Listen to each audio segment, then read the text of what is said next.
All right, here is my audience, my dad, my mom, and my husband. I'll be totally honest, this is take 4. My speech is going to be on public health. We've all seen it. Something advertised as killing 99.99% of germs. The ugly truth is that it doesn't kill much of anything that causes harm to you and I, such as the stomach flu or the respiratory flu.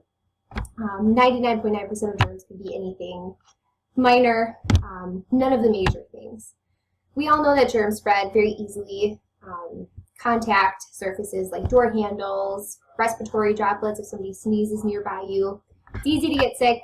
It happens when we don't even know that we're in contact with it. I learned a lot of this working in the hospital, and right now I'm taking a microbiology class. We learned a lot about the spread of germs and bacteria. Something a lot of people find boring, but it interests me quite a bit. Staying healthy during cold and flu season is a big priority for many of us, and once a few misconceptions are clarified regarding hand washing, hand sanitizing, surface disinfection, and the flu shot, it takes very little effort to prevent the spread of viruses that make us miserable. First, we will discuss the simple, most effective way to prevent the spread of viruses and ensure public health. That being hand washing. One of the major things with hand washing is proper technique. A lot of people will put their hands under the water, soap or no soap, rub for just a couple seconds, wash, rinse, and they're done. Hand washing is incredibly effective. It's the most effective way to prevent the spread of germs and bacteria, viruses, but it has to be done properly. According to the CDC, the average person washes their hands for 6 seconds, and that's not nearly enough to kill any bacteria or viruses. You need to wash your hands for at least 30 seconds. Some tips that they recommended were singing the ABCs in your head or happy birthday twice. So most people fall short on this. You need to wash your hands in warm water and rub for 20 seconds, getting all surface areas of your hands under your fingernails. Wash them thoroughly, rinse all the bubbles off, and dry with a paper towel.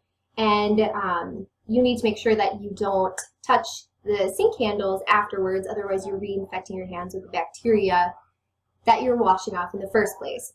So there's a lot of stuff to keep track of, and most people don't think about it. They just rinse, turn off, and go. In addition, when you're leaving the bathroom, if you touch the door handle, then you're infecting yourself again with the bacteria that you just washed off and everybody else washed off before you, or attempted to wash up anyway. Next, we will discuss an alternative to hand washing if you're in a pinch and exactly how reliable this alternative is. Hand sanitizer. You see it everywhere at every grocery store, stocked on every shelf, and this is one of the culprits of the kills 99.9% of germs. Sanitizer can be helpful, only in certain situations though. Hand sanitizer really only kills flu viruses, which are strict to cold viruses, things like that. They don't kill any stomach viruses, no foodborne illness, nothing like that that you really want to avoid. It kills the common cold, and that's about it.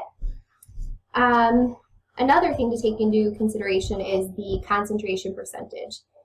The hand sanitizer needs to be at least 70% alcohol to kill any of these cold viruses to begin with. And that's a statistic according to the CDC that was updated about a month ago. Another thing to take into account is the proper use of hand sanitizer. A lot of people squirt a little bit, just rub really quick, and they think they're good. You need to squirt about a quarter-size amount in your hand, quite a bit. Rub your hands, all surfaces, just like you're washing your hands, for 30 seconds until they dry, and then that will kill the cold viruses that you're trying to prevent. You see a lot of hand sanitizers that smell pretty and look pretty that may have glitter or gel beads, such as Bed Bath & Beyond or Bath & Body Works, and those actually harbor more bacteria than they kill.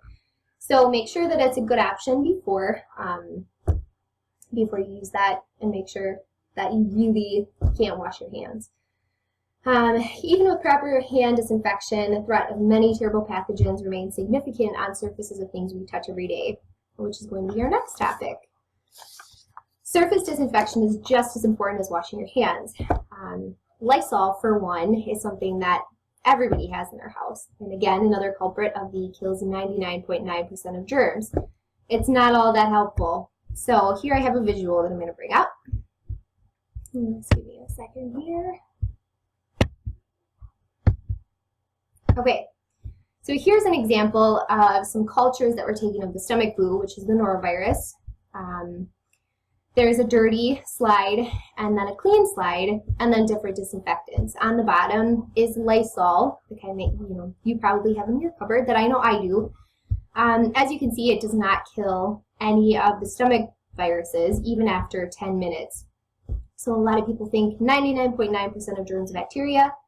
My son has the stomach flu, I'm going to spray this on and everything is good. Well, you're not really protected in this case. A better alternative would be to use bleach or to use something that's specified to kill the stomach flu. All right, next we'll talk about a method of protection that you obtain once and it covers you for months. Let's see here. So the flu shot, there are a lot of common misconceptions about the flu shot. A lot of people think it protects against the stomach flu, which is not accurate. It protects against the respiratory flu. A lot of people also think that you get the flu after getting the flu shot. You'll hear people say that they got sick after getting the flu shot, and that's not true. There's a 2-week window, according to NPR.org. After you get the flu shot, you have about 2 weeks while you're still susceptible to getting the flu before you have that protection. So if people do get the flu after the flu shot, it was not a result of the shot itself, but just bad timing. Another issue is that some people get a mild reaction to the flu shot. They may get minor muscle aches, a little bit of a low fever, and that's just a reaction to the shot. That's your body's way of adjusting to the antibodies from the vaccine and making it okay and doing its job. There are a lot of benefits to the flu shot. They protect you, obviously, from the respiratory flu, which can be really dangerous, especially for young kids, for older adults, or people who are immune compromised. Excuse me. And it protects for 6 months. So they recommend that you get the flu shot in October, and then it protects you through April, which is the peak of cold and flu season. So let's review what we've covered. We have surface disinfection, very, very important. Hand washing is the most effective way to protect yourself from the cold and flu viruses. Hand sanitizer can be good in a pinch, but only when you're in a pinch. You should always wash your hands when you have the opportunity. The winter months in particular seem daunting. We have a lot of great allies to help get us through. Knowledge, I always say, is the best tool. If you know what you're up against, you know how you can take care of it and how you can keep your family and yourself healthy. It is inevitable. We all get sick. This helps you reduce your chances greatly. There were a lot of misconceptions that I believed, and I've learned the truth behind them over the last couple of years, and I know I feel a lot more comfortable going into public now. Let's see here.